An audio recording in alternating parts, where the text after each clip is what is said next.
اعوذ باللہ من الشیطان الرجیم بسم اللہ الرحمن الرحیم لا حول ولا قوة الا باللہ العلی العظیم۔ خداوند کی معرفت نہ یہ کہ اہمیت کی حامل ہے، اس میں کوئی شک نہیں ہے، مگر بات اس سے کہیں زیادہ ہے، بات اس سے کہیں آگے ہے۔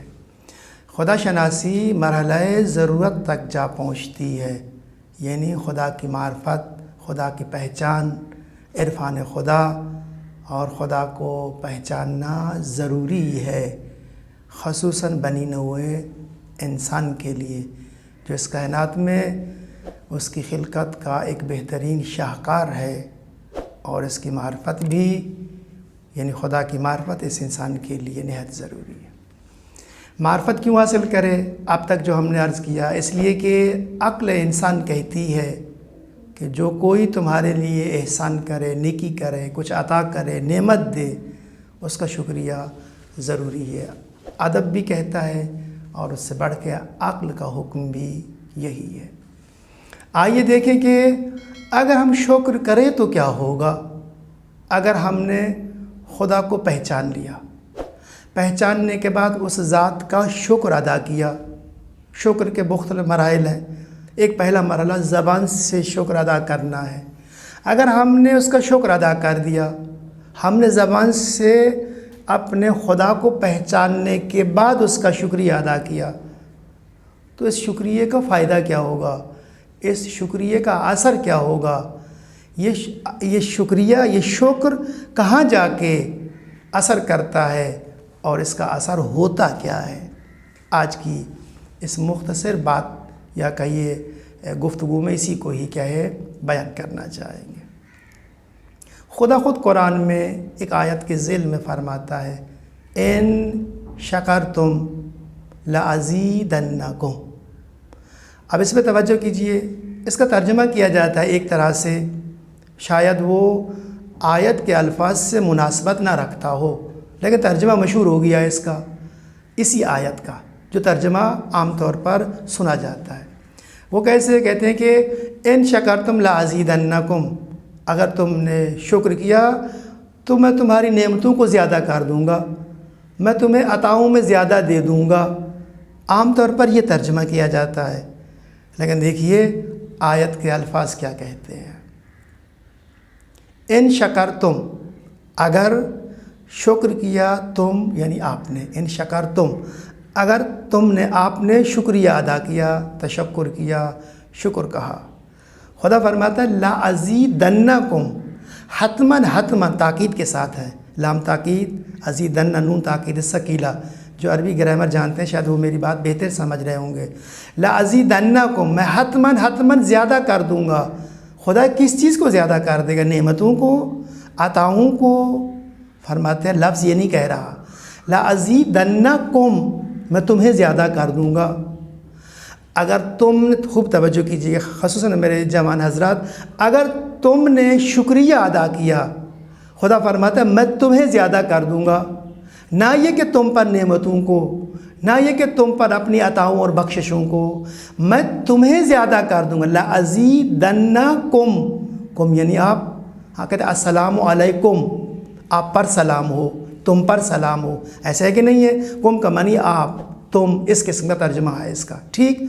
اور کیا ہے؟ خدا فرماتا ہے اگر تم نے شکریہ ادا کیا تو میں تمہیں زیادہ کر دوں گا، نہ یہ کہ اپنی نعمتوں کو تم پر زیادہ کر دوں گا۔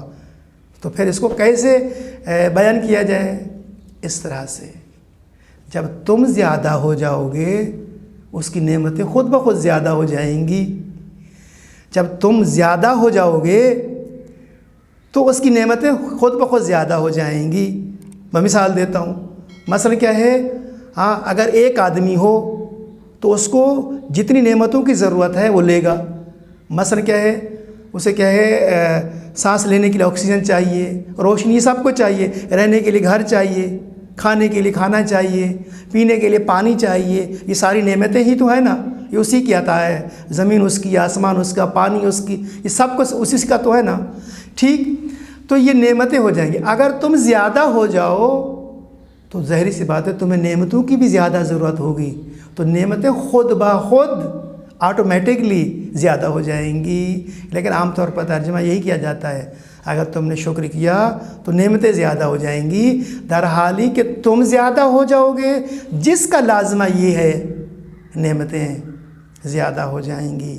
اب دیکھیے شکر کرنے کے انداز مختلف ہیں، بہت سارے طریقوں سے شکر کیا جاتا ہے۔ میں صرف ایک مثال دے کے بات کو آگے بڑھاتا ہوں۔ کہتے ہیں کہ ایک عالم دین تھے، اور اس عالم دین کی عادت تھی کہ وہ رات کو جب دنیا والے سو جاتے تھے، وہ اٹھ کے اس خدا کی یاد، اس کی عبادت، اس کا شکر ادا کرتا تھا، کیونکہ نماز عبادت یہ بھی تو گویا کہ خدا کا شکرانہ ہے، بندگی یہ خدا ہے، ٹھیک؟ تو کیا ہے، وہ رات کو اٹھ کے عبادت کرتے تھے، سجدے کرتے تھے، نماز شب پڑھتے تھے، کبھی قرآن کی تلاوت کرتے تھے، اور یاد خدا، اس کی نعمتوں کا شکر، اور گریہ اور کہ بے پناہ خشوع اور خضوع۔ اتفاق یہ ہے کہ ایک رات وہ عبادت میں مشغول تھے، اور اس دوران جیسے ہوتا ہے نا، کچھ لوگ منفی لوگ بھی ہوتے ہیں نا، رات کو اس کے گھر پہ چور آ گئے، اور وہ کیا کر رہا ہے، یاد خدا میں، عبادت خدا میں، نماز شب میں، مختلف طریقے سے عبادت میں، یاد خدا اور شکر خدا میں مشغول ہے۔ کہتے ہیں کہ وہ اس عبادت میں تھا، اس ذکر میں تھا، جب آنے والا جو کہ چور تھا اس کے گھر میں داخل ہوا، دیکھا تو گھر کے افراد جاگ رہے ہیں، رک گیا، دیکھا تو ایک شخص ہے اور وہ مصلی عبادت پہ بیٹھا ہوا عبادت کر رہا ہے، یاد خدا کر رہا ہے، قرآن کی تلاوت کر رہا ہے۔ اور وہ جس آیت میں پہنچا تھا وہ ایسی ہی کچھ آیت تھی عزیزو، کچھ وہ اس لہجے سے، اس رقت سے، اور اسی حضور قلب سے، کسی نہیں معلوم کس تاثیر کے ساتھ وہ قرآن کی تلاوت کر رہا تھا۔ وہ جو گھر میں آیا تھا چوری کرنے کے لیے، جب رکا، مجبور تھا نا، گھر والا جب بیدار ہے وہ تھوڑی آئے گا اس طرح آ کے چوری کر لے گا، رکا، جب اس کی بات سنی، آواز سنی، وہ تو قرآن کی ایسی تلاوت جو کانوں میں رس گھول دے، نہیں معلوم اس کے اخلاص میں کچھ ایسی تاثیر تھی، اس کی تلاوت میں کچھ ایسی تاثیر تھی، اس کے جو چور آیا تھا اس کے دل پہ اس قرآنی آیات کا اثر ہوتا ہے، اور وہ وہیں پہ رک جاتا ہے اور کہتا ہے کہ خدایا، میں نے بہت زیادہ غلطی کی ہے، میں نے بہت زیادہ گناہ کیے، میں نے بہت ساری خطائیں کی ہیں، میں نے بہت سارے گھر لوٹے، لیکن آج کے بعد میری بس ہے، میں توبہ کرتا ہوں اور میں آج کے بعد یہ غلط کام نہیں کروں گا۔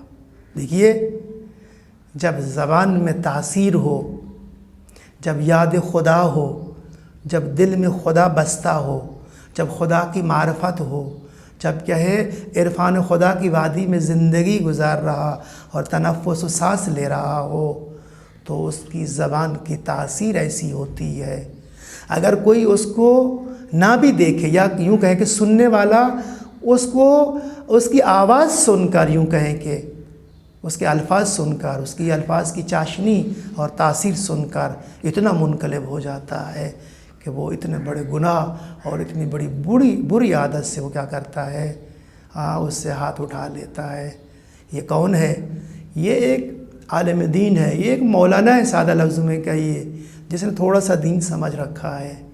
میں ایک اور بڑی مثال دوں، اور وہ جس نے دنیا والوں کو دین سکھایا، اور جس نے دنیا والوں کو خدا شناسی سکھائی، جس نے آ کے خدا کا تعارف کرایا، جس نے خدا کو پہچنوایا، اس کی معرفت کیا ہوگی، اس کا مقام عرفان کیا ہوگا، وہ خدا کی معرفت کے کس درجے پر فیض ہوگا، ہماری عقل اس کو درک نہیں کر سکتی، مگر وہ جس وادی عرفان پر ہوگا اس کی زبان میں اس سے کئی گنا زیادہ تاثیر ہوگی، اور اس کی گفتار اور اس کے کردار ایسے ہوں گے، جب کوئی کافر دیکھتا ہے تو مسلمان ہو جاتا ہے، جبکہ مشرک دیکھتا ہے تو مومن و مسلمان ہو جاتا ہے، جب کوئی بوڑھی یا کوئی خاتون اس کو دیکھتی ہے وہ مسلمان ہو جاتی ہے، بلکہ یوں کہوں وہ خاتون جو مشہور واقعہ ہے، ہر روز جو کچرا ڈالتی، کوڑا ڈالتی تھی اس پر، ہاں اس کا اخلاق اور اس کی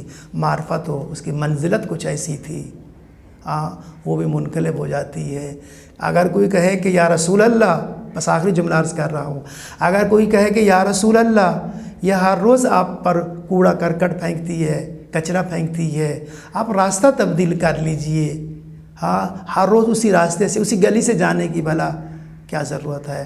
تو اللہ کے رسول کی عجب نہیں آواز ہے، کہنے والے بات کو توجہ سے سن، میں نبی، میں رسول، اللہ کا دیا بنایا ہوا ہادی، اس دنیا میں ہدایت کے لیے آیا ہوں، میں اپنا راستہ تبدیل کرنے کے لیے نہیں آیا، دنیا کے غلط راستوں کو، اور جو دنیا والے غلط راستے پر ہیں میں ان کو صحیح راستے پر لانے کے لیے آیا ہوں، لہٰذا اس کی معرفت کی بلندی دیکھیے اور اس کی گفتار کی بلندی دیکھیے۔